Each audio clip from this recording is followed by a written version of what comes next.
Hello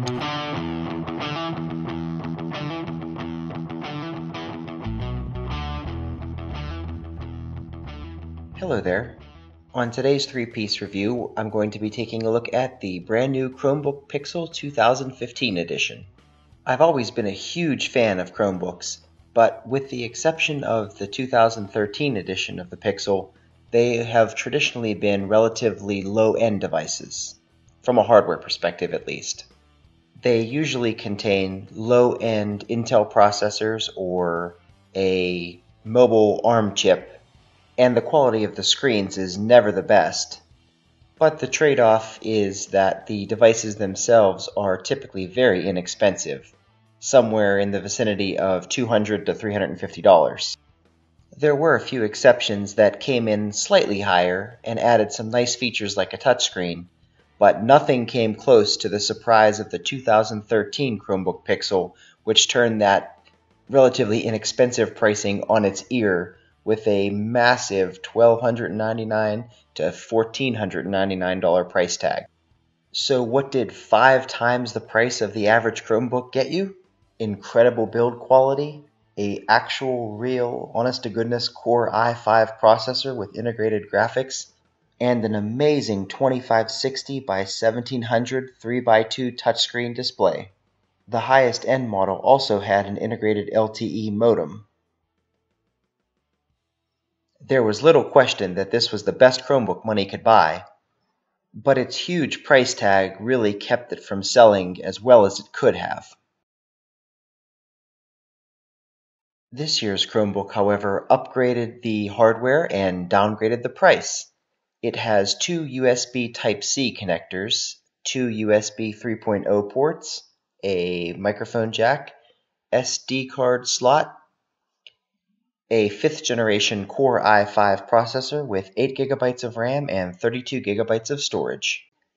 The upgraded LS model, standing for Ludicrous Speed, replaces the i5 with a Core i7, the 8 GB with 16 GB of RAM, and 64 GB replaces the 32 GB of storage.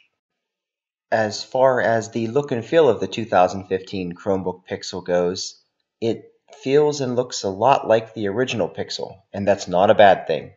The new Pixel is 3.3 pounds of cold anodized aluminum with sharp corners that feels very, very solid in your hands.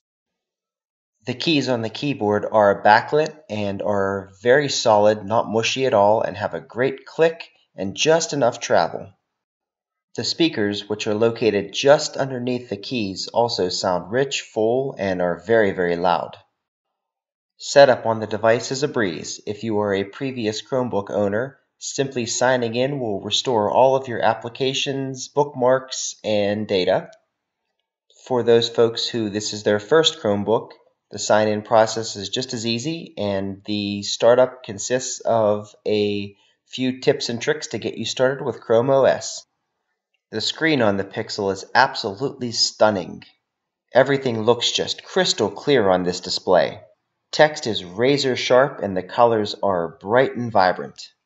One of the best looking displays that I've seen on anything in quite some time.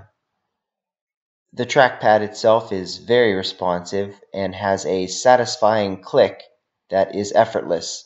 The touchscreen itself is also extremely responsive. It is multi-touch and it does support pinch to zoom. And I haven't really been able to find any lag or any feeling of disconnect while using it. Double tapping the lid while it's closed will reveal a series of lights that will tell you how much battery is left, and the one finger open is fantastic. The device is weighted in such a way that simply lifting up on the lid doesn't cause the bottom to move at all. Having spent 4 days with the Pixel, I am definitely ready to give my first impressions of the device. As far as Chromebooks go, the build quality of the Pixel is second to none. In fact, I would even put it up against some of the Windows-based laptops and Ultrabooks. Chrome OS is ridiculously fast on this hardware, and everything looks absolutely amazing on the display. For someone who's really invested in the Google ecosystem and spends or keeps a lot of their life in the cloud, this should definitely be one of the Chromebooks that you're considering.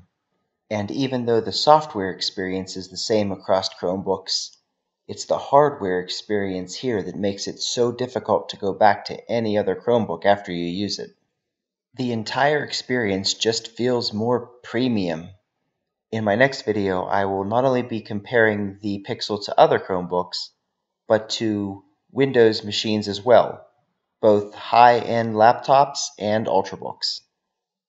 But until then, thanks for watching.